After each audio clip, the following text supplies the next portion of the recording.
இந்த புத்தக கண்காட்சியில போன முறை இருந்த அளவுக்கான கூட்டத்த ஒருவேளை நான் வரலையோ என்னமோ! ஆனா, இலக்கிய வாசகர்களுக்கான இடம் எப்பயும் போல இருந்துகிட்டே தான் இருக்கு. இலக்கியத்தை தேடி வரக்கூடியவர்கள் அவர்களுக்குடைய ஆசிரியர்கள அவங்க கண்டுபிடிச்சு, அவங்க வாசிச்சு, அவங்க கொண்டாடினது அடுத்த நிலைகளுக்கு போறதுக்கு வேறு வேறு புத்தகங்கள வாங்கிட்டு தான் இருக்காங்க. அந்த அளவுல இந்த புத்தக கண்காட்சியும் மகிழ்ச்சியானதா தான் இருக்கு. இந்த புத்தக கண்காட்சிக்கு யாவரும் பதிப்பகம் வெளியீடா என்கிட்ட என் என் பக்கத்திலிருந்து காணாமல் போனவர்கள் பற்றிய அறிவிப்பு அப்படிங்கிற சிறுகதை தொகுப்பு காணாமல் போனவர்கள் பற்றிய அறிவிப்பு என்கிற சிறுகதை தொகுப்பு வெளிவந்திருக்கு. இதில் மொத்தம் 11 கதைகள் இருக்குது. கடந்த 2 ஆண்டுகள் எழுதப்பட்ட 11 கதைகள். ஏன் இந்த புத்தகத்தை வாசகர்கள் வாங்கணும் இவ்வளோ பெரிய புத்தக திருவிழால அப்படிங்கிற ஒரு கேள்வி எல்லாருக்குள்ளேயும். அதுக்கு என்கிட்ட இருக்கக்கூடிய பதில் நான் வாழ்வில் இருக்கக்கூடிய இருண்மைகளை நான் இந்த கதைகள் பேசுது. இதில் இருக்கக்கூடிய மனிதர்கள் முழுக்க இருளில் இருக்காங்க. அந்த இருள் வழியா அவர்கள் வாழ்க்கையை பரிசீலிக்கிறாங்க. அந்த பரிசீலனை வழியா அவர்கள் வேறு ஒரு வெளிச்சத்தை கொண்டு வர பார்க்குறாங்க. அது யார் வாழ்க்கையில வேணால் அந்த வெளிச்சம் வரலாம்.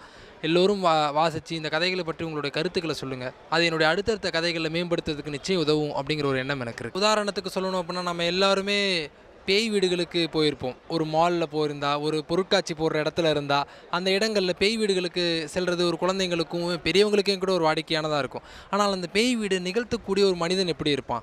அவனுக்குள்ள ஒரு வரலாற்று விஷயங்கள் இருக்குது. அவன் ஒரு வரலாற்றை சுமந்துக்கிட்டே இருக்கான்னா அவன் எப்படி இருப்பான்? ஒரு பேய் வீடுகளின் வழியாக அவன் ஒரு வரலாற்றை திரும்பி எழுத நினைக்கிறான். அதே நேரம் அவனுடைய நினைவுகளை எல்லாத்தையும் மீட்டெட நினைக்கிறான். ஒரு பெண் அந்த இடத்துக்கு போகிறான். அது இருளா அவளுக்கு தெரியல. அது அவளுக்கான உலகமா, அவளுக்கான வெளிச்சமா அந்த இடம் இருக்குது. அப்போ அந்த வெளிச்சத்தை தான் ஒரு இருள் வழியாக ஒரு வெளிச்சத்தை நான் எழுத நினைக்கிறேன். அந்த வெளிச்சத்தை தான் நான் இந்த புத்தகங்களில் இருக்கக்கூடிய ஒவ்வொரு கதையிலையும் பதிவு செஞ்சுருக்கேன். நாய் பிடிப்பவர்களுடைய ஒரு கதை இருக்குது. அதுக்கப்புறம் ஒரு வழிப்போக்கன், ஒரு ஃபோக்டேல் மரபில் எழுதக்கூடிய ஒரு கதை இதில் இருக்குது. ஒரு வழிப்போக்கன் இருக்கான், ஒரு மரம் பேசுது. ஒரு மரத்துக்கும் மனிதனுக்கும் இருக்கக்கூடிய உறவு, ஒரு மரத்தின் வழியாக ஒரு பொது உடைமையை பேச முடியுமா அப்படிங்கிற ஒரு சின்ன சின்ன முயற்சிகள். அப்புறம் நவீன காலகட்டத்தில் இருளுடைய தன்மை எவ்வளோ முக்கியமானதுங்கிறது இந்த கதைகள் வழியாக நான் பேச முயற்சி செஞ்சுருக்கேன்.